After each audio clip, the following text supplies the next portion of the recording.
오늘 누가복음 2장 1절에서 20절까지 예수님의 탄생이라는 제목으로 말씀을 전하겠습니다. 성탄절 때가 되면 누가복음 2장 말씀이 자주 인용되고 설교가 됩니다. 성탄절도 아닌데 오늘 말씀을 전하다 보니까 예수님의 탄생 소식이 성탄절만 들려줘야 되겠습니까? 우리 예수님께서 탄생한 날은 12월 25일이 아니라는 사실은 이제 다 상식으로 알려져 있습니다. 그럼에도 안 믿는 불신자조차 예수님이 탄생하셨다는 소식을 알고 있기 때문에 그걸 기회 삼아 예수님을 전하는 그런 기회로 삼을 수 있는 경우가 되지요. 오늘 예수님의 탄생 이 부분에 대해 누가만큼 자세히 기록한 사람은 없습니다. 그래서 오늘 말씀을 잘 들어보시고 하나님이신 그분이 하늘 왕자를 버리시고 인간의 몸으로 태어났다는 사실이 우리에게 큰 영광이고 기쁜 소식이며, 이 소식은 믿는 자들에게만 국한된 게 아니라 온 세상에 영향력을 끼친 복된 소식이라고 성경은 말씀을 하고 있습니다. 그래서 오늘 말씀을 들어보시면서 구약의 대언을 성취하는 예수님의 탄생 얘기를 누가가 자세히 기록해 주면서, 이렇게 기록한 이유가 2000년 전에 베들레헴 구유에 누인 그 아기가 구약에 나온 누구십니까? 여호와 하나님입니다. 여호와 하나님께서 어떻게 구유에 누인 아기로 나오실 수가 있을까? 이만한 충격적인 사실이 어떻게 우리에게 알려질 수가 있을까? 구원의 기쁜 소식입니다. 그래서 오늘 말씀을 잘 귀를 기울이시고 우리가 좀 기뻐했으면 좋겠습니다. 예수님께서 나를 위해 2000년 전에 베들레헴 그 시골, 그것도 짐승들이 먹는 그 구유에 누이셨다.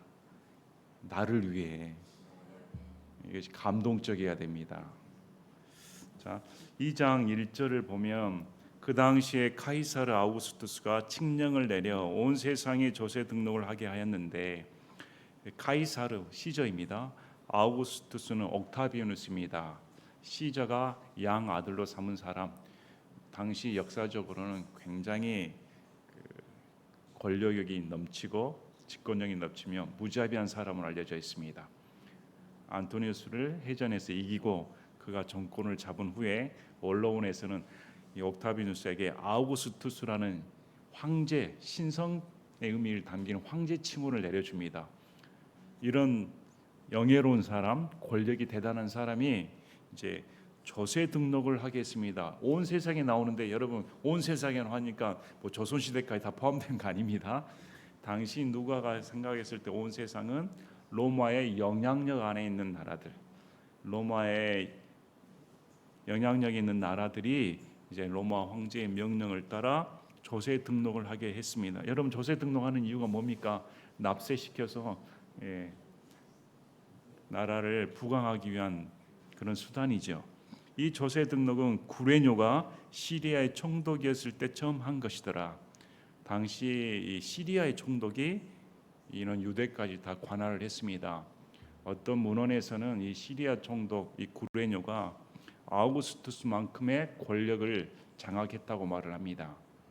그래서 이제 구레뇨가 황제의 명을 받아들여 모든 이 이스라엘 사람들은 자신의 고향으로가 이제 조세 등록을 해야 된다, 이렇게 명을 내렸기 때문에, 그래서 모든 사람들이 조세 등록을 하러 저마다 자기 도시로 갔다. 우리가 본문 내용을 잘 살펴보시면 역사의 주인은 이런 권력을 가진 아우구스투스가 아닙니다. 구레뇨 총독이 아닙니다. 이들은 하나님께서 쓰시는 수단에 불과합니다. 이들에게 성경은 초점을 맞추질 않습니다. 이들은 하나님의 도구로 쓰임을 받아 결국은 역사를 성취하시는 하나님의 주권에 쓰이는 도구에 불과합니다. 역사의 현장에서 지금 중심을 잡는 분은 예수님입니다.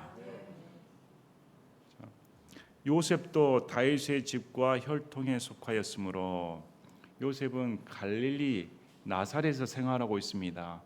근데 나사렛에서 이런 명령을 받아들여 어디까지 가야 되는가? 유대로 올라가서 베들레헴에 나는 다윗의 도시에 이르러. 자기의 고향이 베들레헴이었기 때문에 다윗의 도시로 알려진 그 베들레헴에 가 조세 등록을 해야 됩니다. 자, 여기 보면 다윗의 도시를 베들레헴이라고 일컬고 있습니다.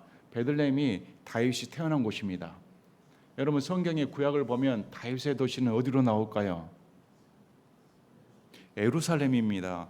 우리 사무엘하 5장 7절을 보면 그럼에도 불구하고 다윗이 시온의 강한 요새를 빼앗았는데 바로 그것이 다윗의 도시니라. 또 역대하 5장 2절 솔로몬도 다윗의 도시 곧 시온, 시온이 예루살렘입니다. 예루살렘을 다윗의 도시로 일컬었습니다. 느헤미야 12장 37절에도 성벽 보수를 할 때 다윗의 도시를 시온으로 말하고 있습니다. 그러면 이 이스라엘 사람들은 다윗의 도시하면 예루살렘으로 알고 있습니다. 근데 지금 누가는 베들레헴을 다윗의 도시라고 말을 합니다. 예수님께서 태어나신다고 하면 지금 저기 서울에서 태어나는 게 낫지 전라도 미천한 알아주지 않는 시골로 태어나시는 것보다 이렇게 생각할 수가 있는데 지금 누가는 다윗의 도시 베들레헴에서 반드시 예수님이 태어나셔야 된다 이렇게 말씀을 합니다. 그 이유가 뭘까요? 구약의 대언의 말씀 때문입니다. 미가서 5장 2절에 그러나 너 베들레헴 에브라다야 내가 유다의 수천 가운데서 작을지라도 이스라엘에서 치리자가 될 자가 내게서 내게로 나오리라. 그의 나아감은 옛적부터 있었고 영원부터 있었느니라. 하나님께서는 미가 대언자를 통해 메시아 그리스도는 반드시 유대의 베들레헴에서 태어난다고 성경은 말씀합니다. 베들레헴이 다윗의 고향입니다. 세상 사람들은 예루살렘을 다윗의 도시라 불렀지만 하나님 편에 봤을 때는 다윗의 혈통으로 예수님께서 오셔야 하기 때문에 예루살렘에서 예수님 탄생하신 것이 아니라 다윗의 고향인 베들레헴에서 반드시 탄생하셔야 됩니다. 이걸 이스라엘 사람도 알고 있었습니다. 요한복음 7장 40절 41절 보면 예수님의 존재에 대해 사람들이 왈가왈부하였습니다. 누구는 이렇다 누구는 저렇다. 그러므로 사람들 중에 많은 이들이 말씀을 듣고 이르되 이 예수님은 진실로 그 대언자시다. 모세가 말했던 그 대언자이다. 다른 이들은 이르기를 이분은 그리스도시다 하되 어떤 이들은 이르기를 그리스도께서 갈릴리에서 나오시겠느냐. 예수님이 그리스도가 맞다. 예수님이 이렇게 행하시니까 기적이 일어나는 거 아닌가 했더니 무슨 말이야. 성경 기록이 이렇게 말을 하는데 그리스도께서 다윗의 씨에서 나오시며 반드시 예수님은 그리스도는 다윗의 혈통에서 나오셔야 됩니다. 자신들이 봤을 때 요셉이 자기 아버지인 줄 알고 있는데 가난한 나사렛 출신인 줄 알고 있는데 그 갈릴리에서 무슨 선한 것이 나겠는가. 뒤에 보면 다윗이 있던 베들레헴 고을에서 나오시리라 하지 아니하였느냐. 그들도 성경을 알고 있었습니다. 성경을 아는 그들은 메시아는 반드시 베들레헴에서 나와야 된다. 그러므로 예수님은 나으려면 어디에서 나셔야 됩니까? 베들레헴에서 태어나셔야 됩니다. 그런데 지금 요셉과 마리아는 갈릴리 나사렛에 있습니다. 먼 북쪽 지역에 있습니다. 자, 나사렛에서 베들레헴까지 가려면 얼마 걸릴까요? 나사렛에서 베들레헴까지 직선 거리는 약 170km로 알려져 있습니다.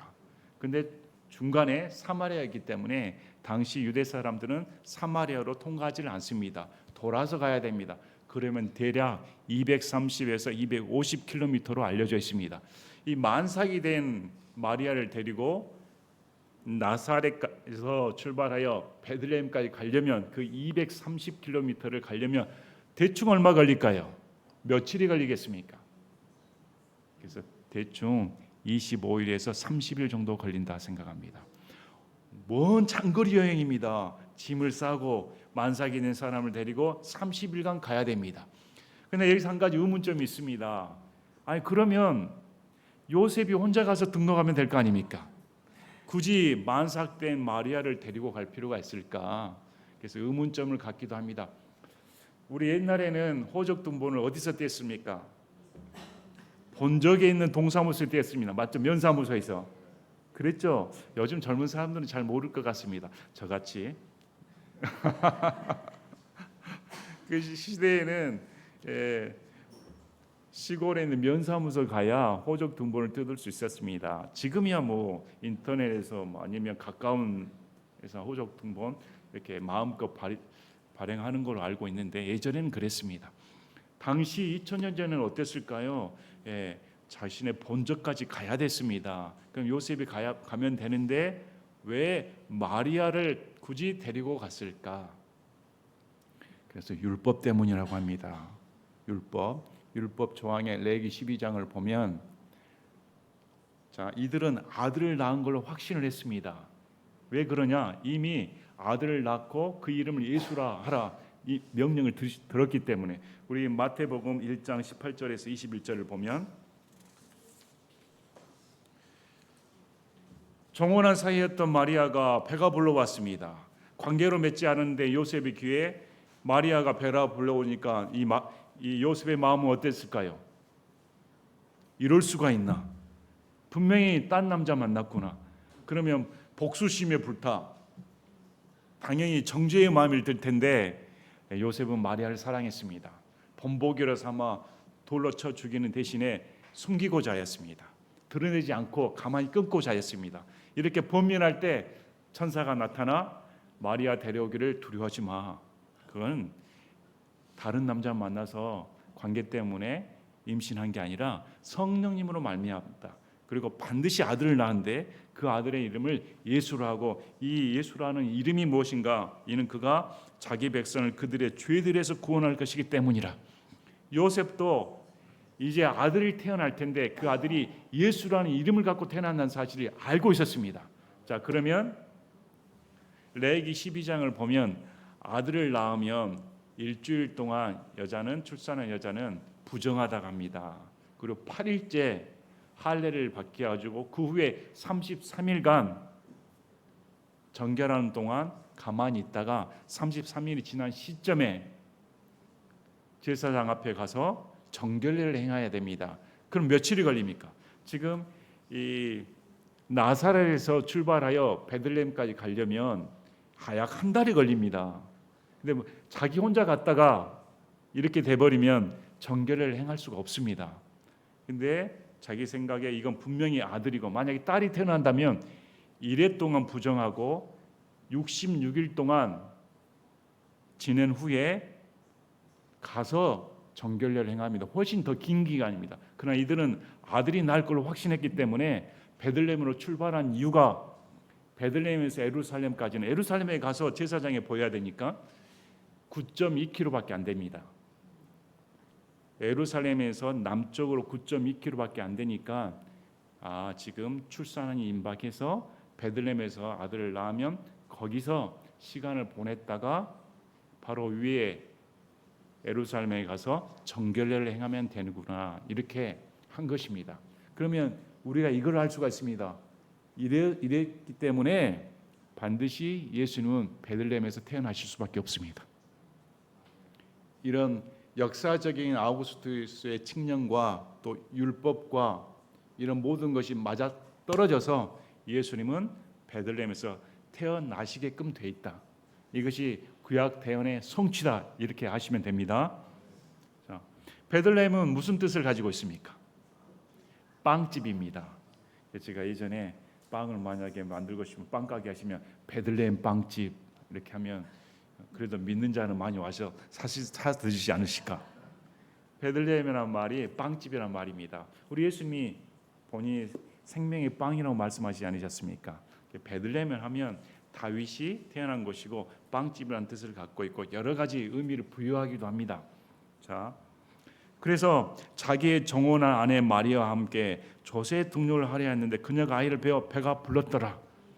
참 대단합니다. 만삭이 된 이 마리아를 데리고 베들레헴까지 약 한 달간의 긴 여정을 합니다. 이 일이 이러하여 그들이 거기 있을 때 그녀가 해산할 날들이 참에, 이제 베들레헴에 있는데 해산할 날들이 찼습니다. 그리고 그녀가 자기 맏아들을 낳아 쌈에는 전후 싸서 구유에 누였으니 이는 여관에 그들을 위한 방이 없었기 때문이더라. 7절 말씀은 당시 상황을 말합니다. 유대 자손들이 베들레헴으로 몰려들기 시작했습니다. 많은 숫자가 몰려들었습니다. 아마 미리 전에 지금 전화로 이야기를 했으면 좋았을 텐데, 친척집한테 먼저 전화를 해서 방 좀 잡아두라 했으면 좋을 텐데, 우리 지금 이게 요셉과 이 마리아는 너무 멀리 떨어져 있었습니다. 그래서 왔더니 방이 다 차버렸습니다. 방이 다 차서 이 만삭이 된 여인에게 내줄 방이 없었던 것입니다. 사람들이 너무 부쩍부쩍해서 우리 지하철이나 이렇게 타면 임산부 우선석 있죠. 자리가 있어도 앉지 말라는 것입니다. 언제 임산부가 오면 자리를 비켜달라고. 근데 지금 만삭이 됐는데 자리를 내주면 될 것이지. 그래서 이제 이렇게 해석을 하기도 합니다. 세상은 예수님의 탄생을 원치 않는다. 방을 내주기 싫다. 이렇게 해석하기도 합니다.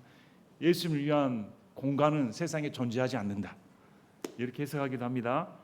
또 출산을 하면 요즘 출산을 하면 어디 가십니까? 뭐 호텔보다 더 좋은 산후조리원 가서 하시지 않습니까? 임산부를 데리고 왔으면 좀 안쓰러워서라도 방을 내주면 좋을 텐데. 근데 방이 없었습니다. 방이 없어서 어디로 갔습니까? 당시 이제 가옥 구조가 가옥이 있고 짐승들이 거할 동굴 아니면 이런 짐승들을 위한 초소가 있다고 합니다. 예, 동굴로 추정하기도 합니다. 거기에 이제 짐승들 키우니까 여기 말이 없습니다. 나귀가 있습니다. 성경에 말하는 구유는 말을 위한 구유가 아니라 우리 흔히 말구유 그러는데 그건 동양적인 사상이고 성경에는 나귀를 위한 구유입니다. 여기 말하는 구유는 나귀를 위한 구유입니다. 이 구유에 출산을 하고 구유에 누였습니다. 여러분 아이를 태어나자마자 짐승 먹이통에 여물통에 넣어준 거기 어디가 있습니까?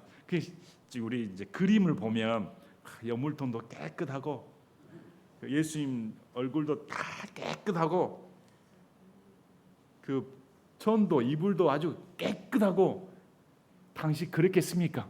여러분 한번 생각해 보시기 바랍니다. 짐승들의 똥, 먼지, 그 건초 더미들, 그 냄새 나는 곳 아닙니까? 따뜻한 게 어디가 있고 깨끗한 것이 어디가 있습니까? 천 보면 다 먼지투성이고 풀들이 다 묻어져 있을 텐데 또 아이 모습 어떨까요? 오자마자 뭐 세척을 합니까? 여러분 태어난 아이 보셨습니까? 우리가 생각하는 그런 이미지가 아닙니다. 아주 더럽고 냄새나고 추하고 참 산모라면 가장 깨끗한 환경에 소독되는 환경에 존중받아야 할 환경에 있어야 할 텐데 그게 아니었다는 것입니다. 거기에 지금 맏아들을 낳아 천으로 싸맸다.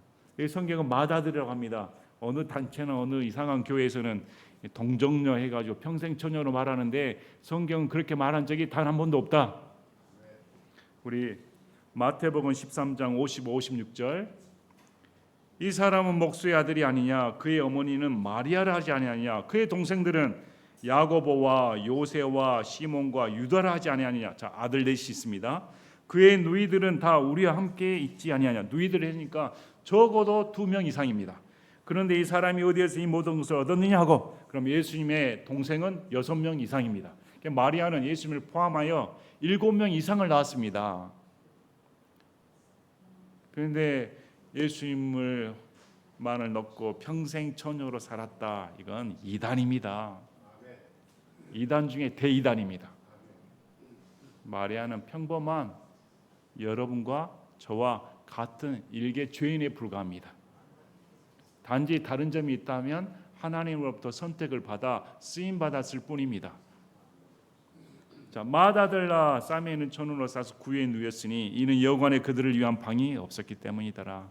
암담하죠. 또 요셉의 마음은 얼마나 초조했을까요? 그래도 사랑하는 마리아가 출산하는데 또 그 아들이 얼마나 귀합니까? 여러분 그 아들은 천사로부터 대언을 받은 아들 존재입니다. 그럼 무슨 꿈을 꿀까요? 이 아들이 이런 대접을 받으려고 생각을 하겠습니까? 근데 이 아들이 바로 짐승이 먹는 여물통이 태어나다니 이건 도저히 상상 불가한 일입니다. 자, 바로 그 지역에서 목자들이 들에 거하며 밤에 자기 양떼를 지키고 있었는데 이제 방향을 목자들로 돌립니다. 자, 여기 내용을 보시길 바랍니다. 카이사르 아우구스투스가 주인공이 아닙니다. 구레뇨가 주인공이 아닙니다. 지금 역사의 시점은 그들 황제의 손에 맡긴 게 아니라 지금 누구에게 가고 있습니까? 지금 하나님의 시점은 예루살렘이 아니라 베들레헴의 그 미천한 도시 시골에 그것도 짐승이 머무는 그런 곳에 초점을 두고 있습니다. 또 아울러 넘어가 지금 목자들이 나옵니다. 당시 목자들은 미천한 직업이었습니다. 이전에 뭐 다윗도 목자 출신이고 아브라함, 뭐 이삭, 야곱 다 목축업을 했습니다. 근데 2000년 전에 목자들은 지금 쉬고 있습니까? 쉬지도 못합니다. 남들은 다 집에 가서 따뜻한 차 한잔하는 것과 함께 다 샤워하고 편하게 리모컨 들고 TV 볼 마당에, 이 사람들은 양떼를 지키기 위해 한밤중에도 노심초사 지금 쉬지도 못하고 있는 그런 3D 업종 중에 하나였습니다. 근데 지금 하나님께서는 누구에게 초점을 두시는가? 목자에게 초점을 두고 계십니다. 자, 밤에 자기 양떼를 지키고 있었는데 보라, 주의 천사가 그들에 오고 주의 영광이 그들을 둘러 비치며 그들이 심히 두려워하더라. 뜻하지 않은 방문을 받았습니다. 이 주의 천사가 누군지는 나오지 않는데 이 목자들에게 갑자기 주의 천사가 나타나 또 그들뿐만 아니라 주의 영광이 싹 둘러 비쳤습니다. 전혀 기대하지 않는 놀라운 체험을 하게 되었습니다. 목자에게. 왜 목자에게 나타났는가? 성경은 말하지 않습니다. 많은 설교들이 왜 하나님께서 목자에게 나타나셨는가, 보내주셨는가, 그런 설교들이 있지만 추측일 뿐입니다. 우리가 추측할 수 있는 이유는 하나님의 나타나심과 복음은 고린도에서 말씀하신 것처럼 잘난 자, 있는 자, 지혜로운 자에게 나타나신 것이 아니라 저와 여러분처럼 못 배운 자, 허약한 자, 연약한 자, 지위가 낮은 자, 이런 자들에게 복음의 빛이 비춰진다는 사실입니다. 나타나시려면 황제에게 나타나시든지 아니면 나타나시면 예루살렘에 대제사장을 모아놓고 나타나시든지 이렇게 소식을 터뜨리면 될 거 아닙니까? 근데 아무 능력도 없고 권위도 없으며 영향력도 없는 목자에게 나타나 주의 천사가 이런 기쁜 소식을 전해줍니다. 그 천사가 그들에게 이르되 두려워하지 말라. 보라, 내가 온 백성을 위한 큰 기쁨의 좋은 소식을 너희에게 가져오노라. 이 기쁜 소식이 저와 여러분을 위한 소식입니다. 이 기쁜 소식이 온 백성을 위한 것이다. 이 온 백성은 모든 백성입니다. 저와 여러분을 포함하여 온 지구상에 있는 백성들을 다 말을 합니다. 큰 기쁨의 좋은 소식. 이 소식은 그 기쁨 정도가 큽니다. 또 나쁜 소식이 아니라 좋은 소식, 복음입니다. 이 소식을 너에게 가져오느니라. 복음은 우리에게 가져오는 것이지 우리가 제공할 수는 절대 없습니다. 하나님께서 구원시키신 것은 일방적인 선물입니다. 자, 이 큰 기쁨의 좋은 소식이 무엇인가? 이날 다윗의 도시에 누가가 베들레헴이라는 다윗의 도시 이렇게 말을 했습니다. 지금 천사도 다윗의 도시라고 말을 합니다. 다윗의 도시라고 말하는 이유가 뭘까요? 이분이 다윗의 혈통을 따라 오신 메시아, 구약의 그 메시아다 이렇게 말씀합니다. 너희를 위해, 이 메시아 태어난 것은 메시아를 위한 게 아닙니다. 너희를 위해. 이 소식을 듣는 자는 바로 이 소식을 듣고 있는 저와 여러분을 위해 구원자 곧 그리스도 주께서 태어나셨느니라. 자, 구원자 곧 그리스도 주 이렇게 말씀합니다. 구원자하고 그리스도 주가 동격입니다. 누굴 말할까요? 여호와 하나님입니다. 우리 누가복음 1장 47절 마리아가 이렇게 말합니다. 내 영이 하나님 곧 내 구원자를 기뻐하여 하느나니. 지금 마리아가 하나님 이렇게 말을 했을 때 이 하나님은 구약의 여호와 하나님입니다. 하나님하고 이 하나님이 누구라고 말합니까? 내 구원자입니다. 근데 지금 다윗의 도시에 태어난 이 천사의 소식은 누구라고 말할까요? 구원자 곧 그리스도 주 이렇게 말씀합니다. 동격입니다. 무슨 말이냐? 구약의 그 하나님께서 너희를 위해 이 땅에 육신으로 태어나셨다. 이렇게 말을 해주는 것입니다. 얼마나 큰 기쁨의 소식입니까? 이건 인간의 상상으로, 인간의 모습으로, 우리의 지혜로 있을 수 없는 일입니다. 기적 중에 기적은, 사람의 생각을 초월하는 기적은 하나님이신 그분이 이 땅에 나를 위해 곧 내 구원자 그리스도 주께서 태어나셨다.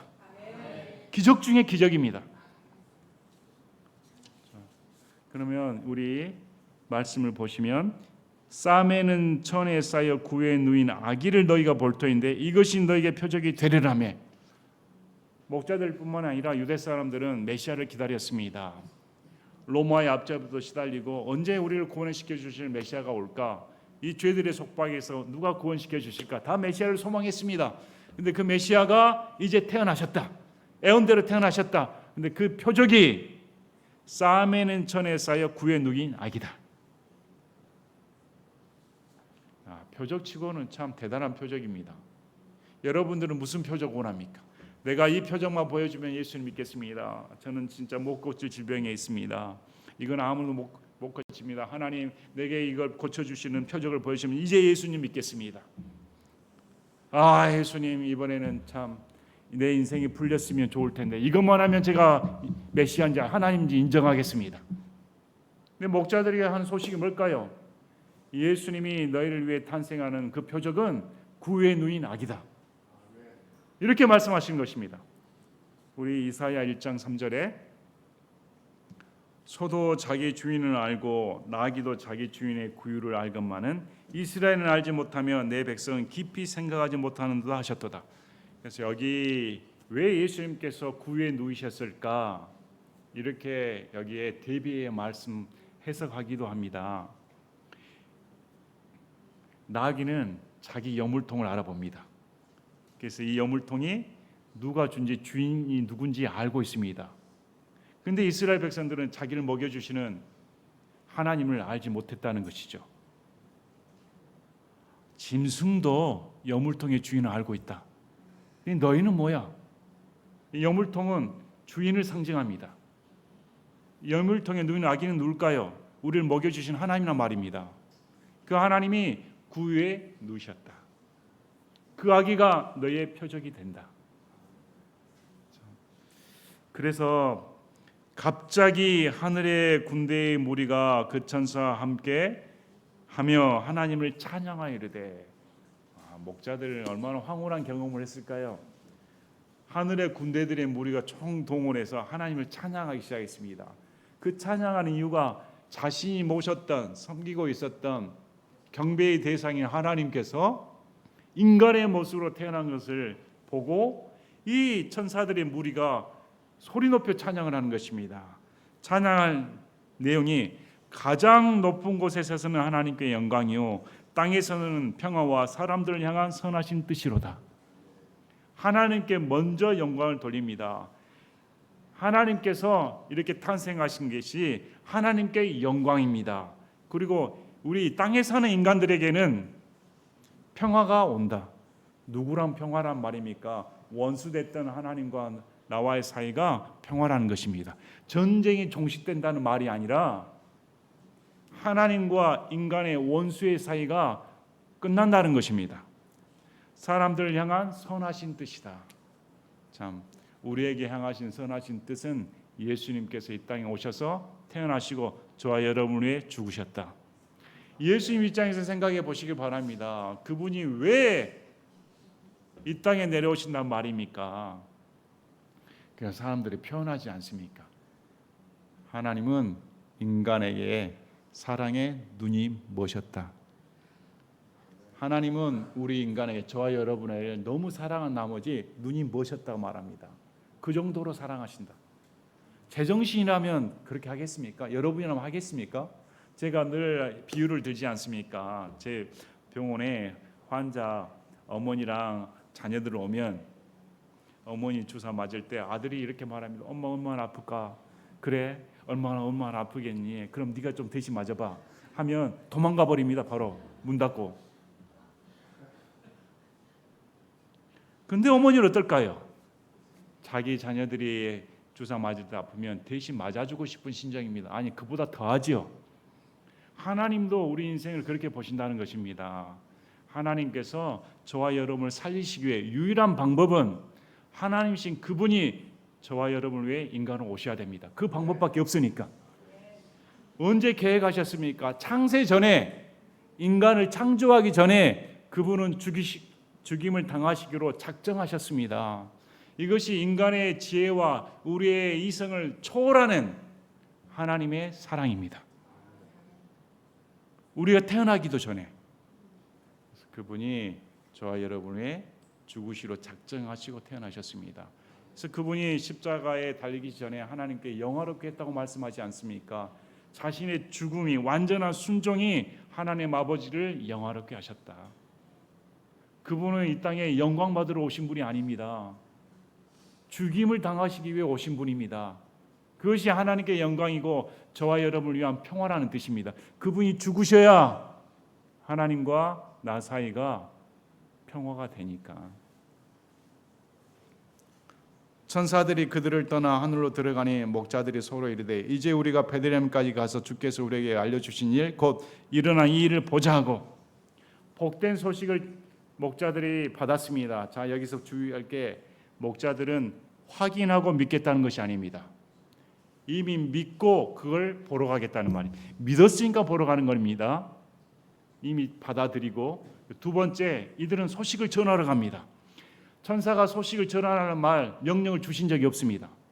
근데 이들은 그 소식을 듣고 이걸 전하지 않고는 배길 수가 없다. 자, 예수 그리스도를 믿으면 복음을 전하지 않고는 배길 수가 없습니다. 여러분이 예수님의 십자가 사랑과 구원의 은혜를 알면 주위 사람들에게 말하지 않고는 배길 수가 없다는 것입니다. 왜 그럴까요? 그것이 내 인생 가운데 전혀 듣지 못했던, 경험해보지 못했던 큰 기쁨의 좋은 소식이기 때문입니다. 그보다 더 기쁜 소식은 내 인생 가운데 들어본 적이 없으니까. 저와 여러분을 위해 하나님께서 나를 위해 죽으시게 이 땅에 오셨다. 이 소식만큼 기쁜 소식을 들은 적이 없습니다.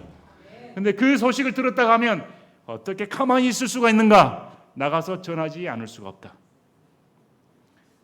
자, 베들레헴까지 가서 주께서 우리에게 알려주신 일, 곧 일어난 일을 우리가 보자 하고 서둘러 갔습니다. 지체하지 않았습니다. 양떼를 버려두고. 이 아이가 태어났다고 하니 이 아이가 곧 그리스도 주라는 사실을 들었으니까 서둘러 가서 발견을 했습니다. 발견하기 쉽지 않았을까요? 아이 울음소리가 들리는데, 아이 울음소리가 들린다면 다 집에서 따뜻한 방에서 좋은 환경에서 들려야 정상적일 텐데, 짐승이 있는 곳, 동굴에서 아이 울음소리가 난다면 한 곳밖에 없지 않겠습니까? 멀리 찾아볼 필요도 없습니다. 바로 찾았습니다. 거기에 마리아와 요셉과 구유에 누인 아기를 발견했습니다. 구유에 누인 아기, 계속 반복적으로 말합니다. 그분이 구유에 누우셨다. 그분은 이 땅에서 섬김 받은 적이 없습니다. 따뜻한 잠자리도 예수님을 반겨주질 않았습니다. 참, 자식들 태어나면 돌잔치 한다고, 또 100일 사진 찍은다고, 사진도 얼마나 이쁘고 또 값을 지불해서 기념사진을 남기려고 그렇게 애지중지하지 않습니까? 그런데 구유에 누인 아기, 다시 말씀드리지만 더럽습니다. 냄새나고 불결합니다.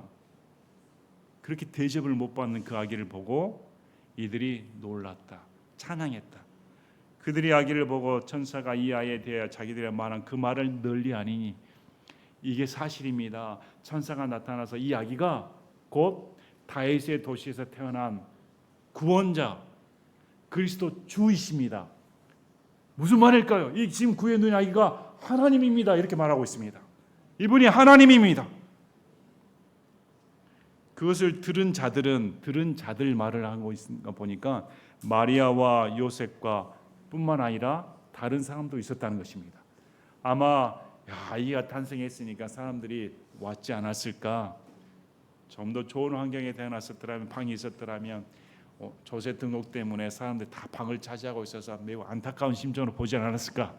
또 축하하기도 하고 아들을 낳았으니까 여러 명들이 있었습니다. 다들 이상히 여겼습니다. 이상히 여겼으나 마리아는 이 모든 일을 마음속에 간직하고 깊이 생각하리라. 그렇죠. 마리아는 가브리엘의 방문을 받아 하나님의 언약의 말씀을 들은 사람입니다. 그리고 자기가 지금 출산한 이 아들이 예수이며 죄들로부터 구원할 메시아이며 그리스도라는 사실을 알고 있었습니다. 또 천사들의 말을 통해 구원자 그리스도 곧 주시라는 사실도 알고 있었습니다. 또 하나, 자기가 육체를 통해 난 아들이기도 합니다. 이것을 깊이 생각했다. 목자들은 천사가 자기들에게 일러준 대로 자기들이 듣고 본 그 모든 일로 인해 지금 이 광경을 체험한 사람은 제사장도 아니고 대제사장도 아니며 하나님의 말씀을 연구했던 바리새인 서기관들도 아니며 일개 목자들입니다. 일개 목자들이 그걸 다 보고 하나님께 영광을 돌렸다. 세상 중심이 다 지금 카이사르 아우구스투스가 마다들을 낳았다 가면 얼마나 많은 사람들이 온막 그냥 세계에서 몰려 들어가지고 축하 잔치를 벌이고 했지 않았을까? 근데 만왕의 왕이신 하나님이 저 베들레헴 시골에서 동굴에서 태어났다고 하는데 누가 축하해 줄까요? 누가 방문합니까? 미천하게 얘기했던 목자들입니다. 이런 사실들은 우리에게 뭘 가르쳐 줄까요? 복음이 무엇인가? 또 하나님은 어떤 분이신가? 하나님은 왜 이런 낮은 자세로 오시는가?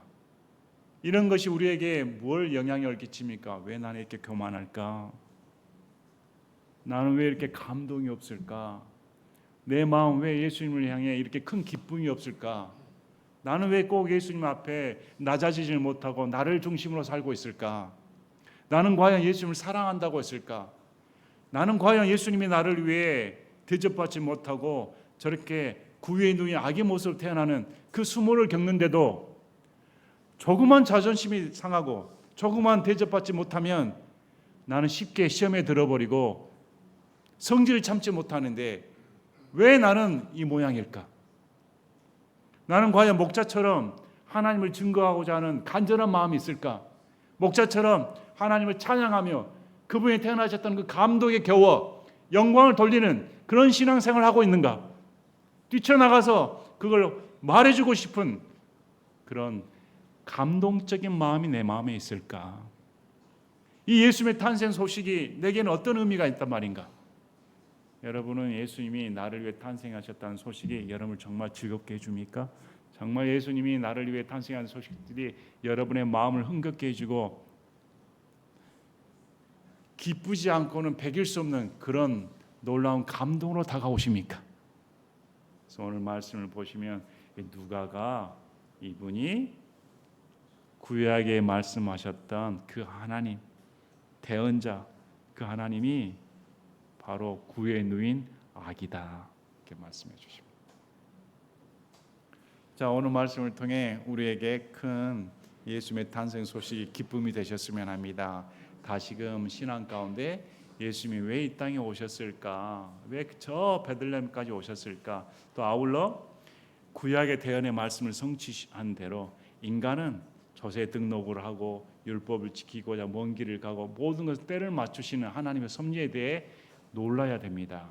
한치의 착오도 없이 역사를 주관하시는 하나님의 주권에 대해 감사하셔야 되고 이 성경 말씀은 그대로 이루어진다.